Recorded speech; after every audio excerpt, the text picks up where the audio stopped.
My name is Brico, and today we're going to continue our talk on the word Christ. We learned that Christ is an adjective, and it means anointed. And in the Old Testament, anointed shows up two different ways, in a noun and as a verb. Today, we will see the word anointed in another New Testament scripture. So today's Bible reading will be coming from Mark chapter 6, verse 13. That is Mark chapter 6, verse 13.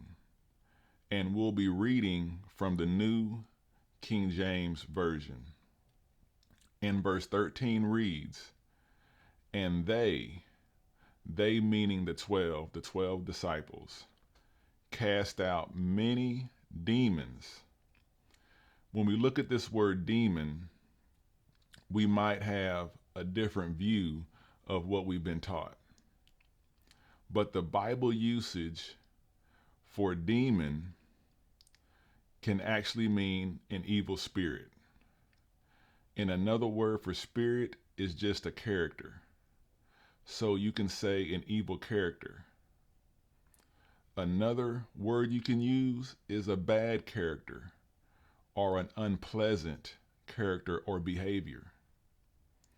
So these 12 disciples of Jesus cast out many unpleasant characters or unpleasant things in many people.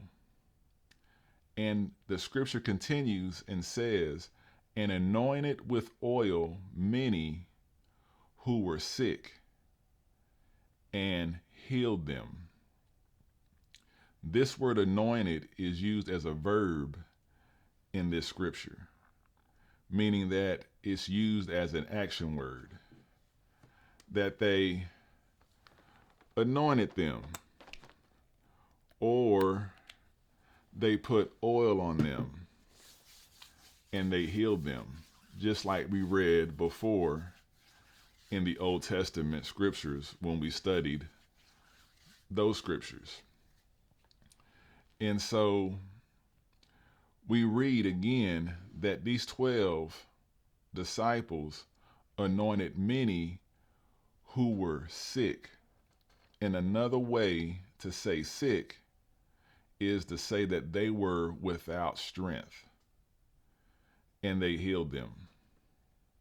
Have you ever felt that you was without strength, that you didn't feel mighty? Well, in the New Testament, when people didn't feel mighty, they didn't feel strong, they considered them as being sick. Spiritually sick, maybe. And so this scripture really shows a three-step process on how to deal with unpleasant thoughts or bad thoughts that people have inside of them. And if you are one of these people, this scripture can benefit you. So let's go over this three-step process. First, we have to remove bad character or unpleasant thoughts.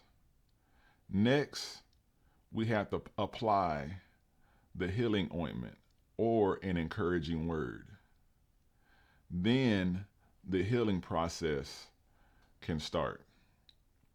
And what I mean by that is that any wound that you have, if you were cut or something nicked you, the first thing that we do is try to find something to wash or to cleanse that wound.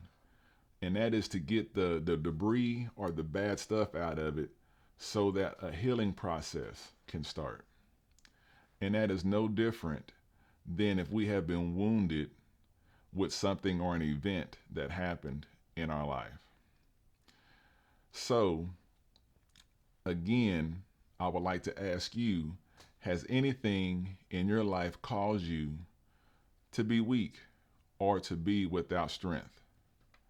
Then this scripture could be the oil or the encouraging word that you may need.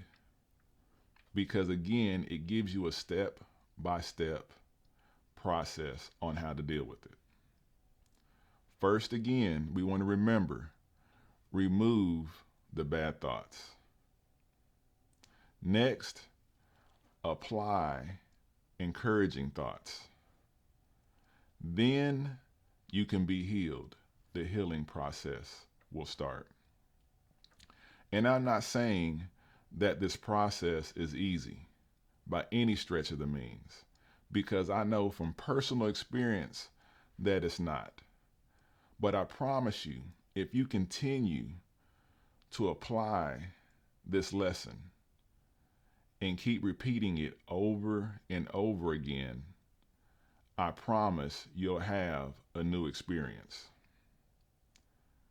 This is also a process that we see in the 12s or the disciples' teacher, Jesus, because Jesus gave them the power or the ability to heal. So we can see this one person, Jesus who is healed, Jesus who is the Christ, who influenced 12 men or 12 people. And that 12 influenced many. So if anyone around you is sick or is not feeling strong emotionally, why not be an example or use this step to help them? Again, help them with removing the bad thoughts. Then speak encouraging words in their life. It can be a word like, I love you. Sometimes people just need a hug. You can say, I'm sorry, and apologize to apply healing if that is the case. But see who you can inspire. See if your words can influence somebody, and see if that influence travels and helps other people in the future. I want to thank you for listening. I want to thank you for your time.